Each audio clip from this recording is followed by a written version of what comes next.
Hi everyone, welcome back to the channel and welcome back to my MGB GT.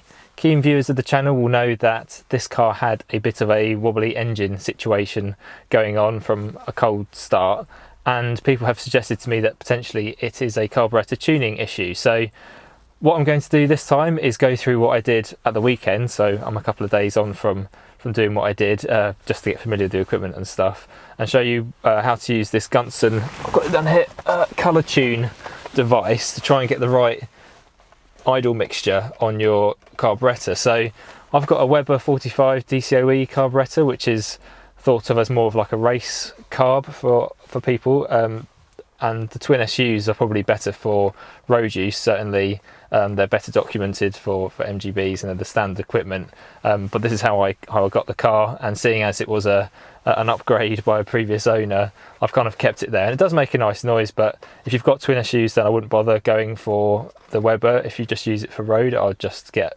potentially some different needles, or if you were thinking of a carb update, just go for the I think it's the HS6s, which is the next size up, and that's kind of what they use for the works cars and that kind of thing. But anyway, today we're going to dive into using this thing, and I'll show you how I set up my Weber carb for its idle adjustment.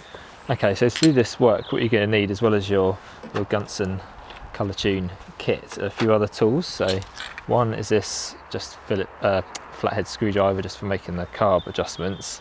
The other is a socket ratchet, and two sockets that you need to go on the ratchet. One is for standard MGB spark plugs, and it's a 13/16 or 21mm spark plug socket, and the other one is a 5/8 or 16mm spark plug socket. So this one's for the MGB spark plugs, and this one's for the Gunson special spark plug, which we'll have a look at in a sec. So once you've got your tools ready, the first thing to do is to warm up the engine, which I've already done, and then you have to set your carburetor to its sort of initial settings. So for the Weber carburetor, what you do is you screw down the idle speed control just a quarter to half a turns, and then you set your idle mixture screws down to just being seated, and back I think a turn from there, so the car barely runs. I'll show you in a sec exactly what I mean, but that's kind of where you have to start from before you start removing spark plugs and stuff. Right, so this is my Weber carburetor, and I pointed out some of the controls that I used the other day to set this up. So the first one is this idle speed screw, and this effectively governs how fast the engine runs at idle.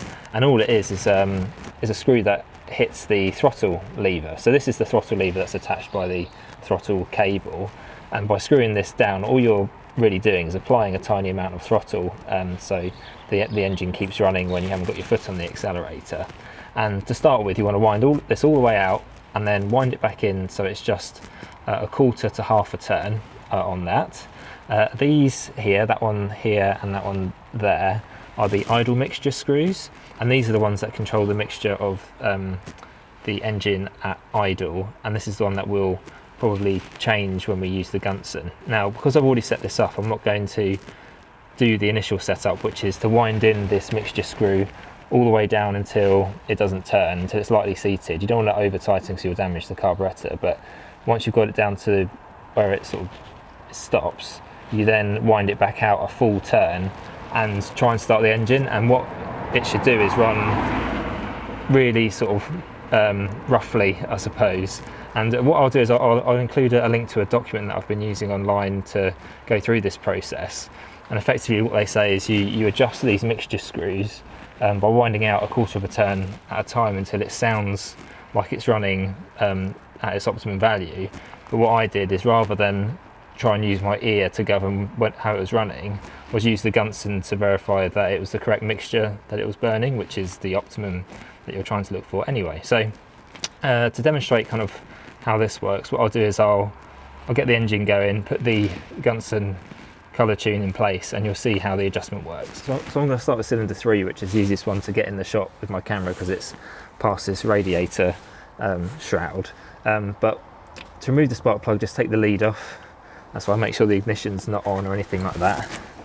Get your spark plug socket, and if the person before you's been kind, they wouldn't have tightened this too much, and it's easy to undo it. Says me, who probably over tightened these the other day. Sometimes it's a good idea to have an extension on here so you're not hitting other bits and pieces, but I forgot to put it on. Then you get your spark plug, take it out, making sure that the washer comes with it, and yeah, there it is, nice and sooty, so probably time for a change. Then I need to get the Gunson. So the Gunson colour tune kit comes with this special spark plug, and hopefully you can see it's got a glass insert so you can see all the way through. This will become apparent why this needs to be glass in a moment, but essentially you replace the spark plug you just took out with this one, including the supplied washer there, and you attach some other bits and pieces which I'll show you now. As I said before, the standard MGB socket doesn't fit on that spark plug. You have to use the smaller one. The thread size is the same, it's still 14mm thread, but it's just a different size on the outside. Again, just finger tight really, you don't need to do it too tight.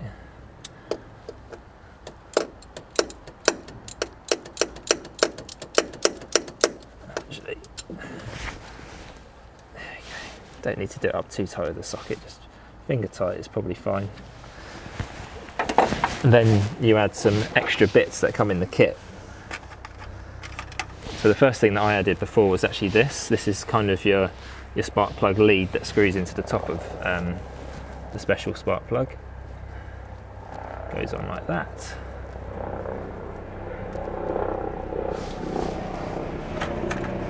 And then you put on the first part of this. Wait for this helicopter to go over the top. And then you put on the first part of this special periscope device that you have here. It comes in two parts. The first just slips over the top, and it's got a bit that goes over the top of the spark plug, like so. And the other bit is the bit that you will look down like a periscope, if you can see that at all. Let's have a look. Yeah, you can kind of see down there the periscope, and that's how you'll look at the spark plug when it's running. And the lead kind of goes in this slot here, like that. And then this plug cap goes on the end there. I'm not convinced about the connection on this. I think it's a bit, it's not actually that stable, so I'm not sure of the quality of the spark, but it seems to work. And then we turn the engine on and tune it. So now the engine's running, you can hopefully hear me over the din. This is where the little periscope thingy is plugged into the spark plug with the lead hanging off the back of it. And if you come around this side, you can see that there's a little mirror that allows you to look down inside the hull. So if we zoom in a bit, I'm not sure how well this is going to work. Let's see if we can focus on this.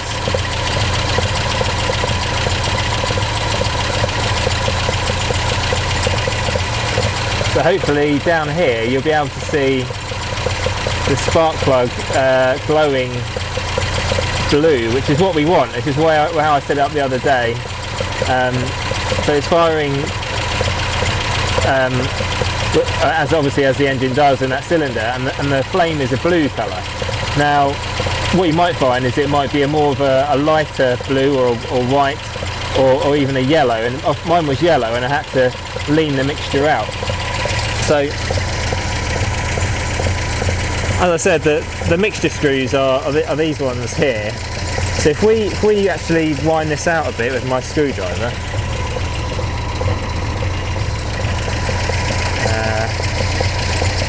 let's go half a turn out. See, the engine's running a bit quicker now. I've gone a full turn out now, and you can see how that's a very yellow flame. That's not what we want. That is too rich. And then turning it back to it's a position I had it before, so I can keep the camera looking down there.